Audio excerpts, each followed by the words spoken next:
how can you effectively apply this to someone's life and improve their lifestyle in so many more ways than just physically. Went from that shit to the spot, now we living. Still running name now, they gon' drop out the mention. They bitches and most of them not from the trenches. Come to my block, come and see how we living. We chillin' with Glocks and they all got extensions. Moved to the north cause I seen they was winning. Go ask about it, got a spot, had it spinning. I went from ballin' to clutch in the scene. Was robbing, he don't give it up. My name is TEAGEN HEISE. I've been a client of Joe's for, I'd say 6-7 months. I've known him about a year though. Okay. And that's how you know him? I really know him because I would just say hi and bye to him every time I'd come and go out of the gym. But I think the time I officially met Joe was when I threw a dumbbell over a rack and it got caught, and no one was there to save me but Joe. The 80-pound dumbbell. Yep. Oh, as you were racking it? Yeah, I okay. was not as strong as I am now, so I had to physically throw it up and just throw it up there, and I threw it too far and it went under. It was great. What were you doing with the 80 pounds? I was doing goblet squats. Nice. Yeah. With the 80. Okay. That's impressive. Well, I think you're only 17 at the time, right? Yeah. Yeah. And I was 120 pounds. It was a skinny little thing. Joe got you buff? I'd say, yeah. She got herself up. I just got. Joe did a lot of this. I kind of just showed up, put in the work. Nice. How many times a week do you guys train together? 2 to 3. Yeah, two to three. For sure. But he still builds my workout plan, and I come and see him pretty much every day, even if it's just a hi. That's cool. Yeah. And now you work with him, right? Yeah. Joe was my mentor. He still is. He's taught me so much about personal training, how to talk to your clients, how to get clients, how to embrace being a personal trainer in every aspect of your life. He's taught me the mental game, which I would say is so much more important than the physicality of it, because knowing and having the confidence in yourself, knowing that you can change people's lives, that's so much more important than the knowledge, because I feel like everyone has the knowledge, everyone knows how to move the weight. How can you effectively apply this to someone's life and improve their lifestyle in so many more ways than just physically? Nice. How would you say he's impacted your life? Joe is my favorite role model in my life right now. I'll keep you on your toes. He's super fun. He's always ready to go. I love his energy. It really, when I work out with him in the mornings, it really kickstarts my day, because honestly, I mean, it's kind of sad because how can my day get any better? But he's created such a good environment in the gym for me, and then just in my life, it all just comes over into my actual lifestyle. That's cool. Yeah, just the mental game. Mental game. Mm-hmm. What aspects about the mental game in your were just so important, not just in training, but in your life and in the other ventures that you're taking part in? I would say confidence. I feel like I was always kind of confident. Now my ego is probably a little bit through the roof because of Joe. I do blame him. He himself will say he's created a monster.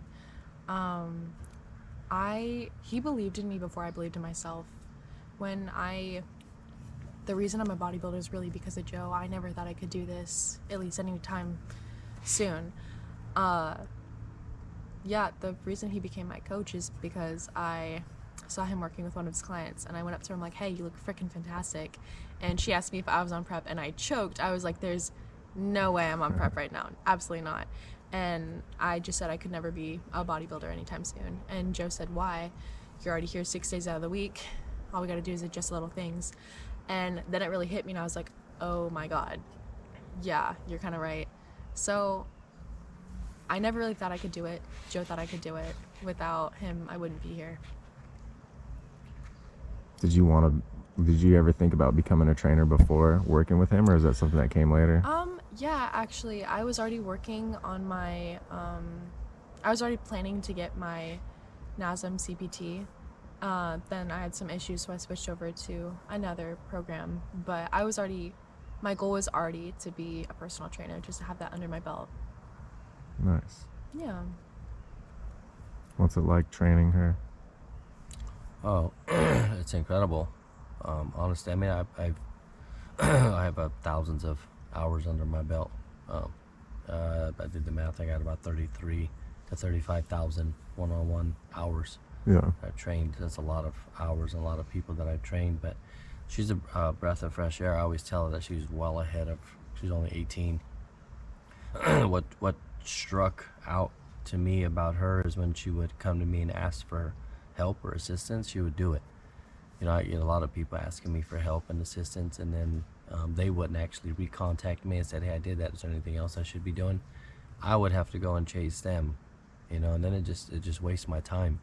Like, if you generally ask me for my help and I know that I can help you, then why aren't you applying it? Because if you were supposed to be where you were at, you'd already be there. So typically you ask for help because you want to be further off. So it's a breath of fresh air because she enjoys working out, but not only that, she's aspiring to do a number of other things, you know. So she has a good following on social media. She's about to get signed on by Ghost, right? February. Oh, Should we bleep that out? We should be, yeah. All right. Or unless we don't want to drop this till February 1st. We can't drop this until February 1st. yeah. In any case, we can put this We'll out bleep later. it out. Yeah. Cool. We'll bleep it out.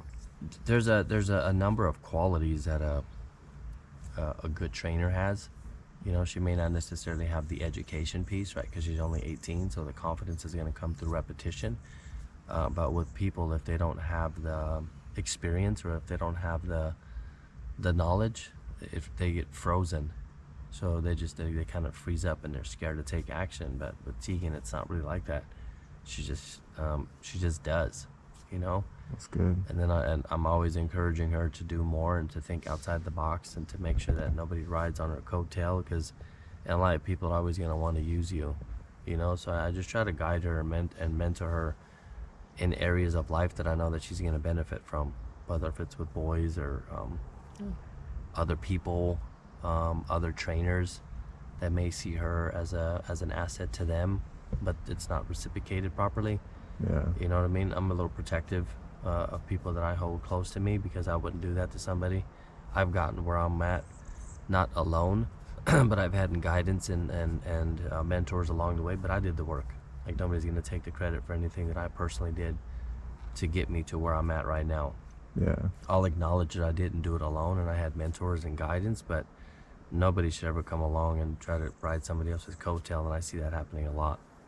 Absolutely. Especially with the youthful people, you know, because it's cool. You got like an IFBB pro and it's exciting, but at the end of the day, she also has a lot to offer as well. But sometimes at an early age, you don't really see what the amount you have to offer, right? Because everybody's older than you. That means nothing. Age doesn't mean anything. I know older people that ain't nowhere in life, but yet she's 18 and also got into chiropractic school. She'll be leaving, graduating soon. So she's Nice. doing a lot of great things, more than the average person. Also working at a job that can we talk about you know, leaving that? Yeah, so for a long time I was working 2 jobs while still going to school. So I'm at school 7 hours of the day. I would train my clients, and then other days I would work at a restaurant. I'm fortunate enough that I can leave that position now because I am doing well on social media and I'm doing well through personal training. So I'm lucky enough to go spend more time with my clients. That's dope. Yeah. What made you think about chiropractic? I've always loved the human body. I'm still torn. I love chiropractic, but I'm still torn between that and physical therapy. Honestly, I just want to improve people's lifestyles and get people healthier. You could probably combine the two somehow. Yeah. I think it's a little complicated, but something along the lines, yeah. She could train them, break them, and then fix them. No. Yeah. No. Just kidding. Definitely not. It's funny though. Just kidding. No, I'm only kidding. Put them in alignment first, and then have them lift heavy. Right? Don't No. worry, we're gonna go super heavy. I'm gonna fix you after, and then we're gonna come back and do it again. Yeah. Right? All good. Loyal clients. Yeah. Anything else you guys want to add about each other? I'm gonna miss her when she's down in San Diego. You're gonna but- come visit me all the time. Well, I don't know about all the time. You I definitely have have a- to. I I'm mean, gonna I miss you. Kaylee's down there too. She's a really close friend of mine as well. I wouldn't mind getting her on camera. She's Yeah. a DJ. And then my other client, Jim, Paul, I do my weekly phone calls with him every Saturday at 7:30. He's also in San Diego as well. Yeah. So, I can probably put you in contact with. They're really good people. She's a really genuine person. It's kind of hard to find at any age. Yeah. But also, to her generation's a little different. Yeah. She always says that. She was like, nobody in my generation's doing this stuff. Well, it's just because they're distracted or they're not you. So keep up the amazing work. Thank you. Only good things are going to come. Thank you. Oh yeah, absolutely. I was taught by the best. Went from that city to the spot, now we living. Still running name out, they gon' die about the mention. They bitches and most of them not from the trench. Come to my block, come and see how we living. We chillin' with Glocks and they all got extensions. Moved to the north, cause I seen they was winning. Go ask about it, got a spot, had it spinning. I went from ballin' to clutching the scene. Was robbing, he don't give it up, then we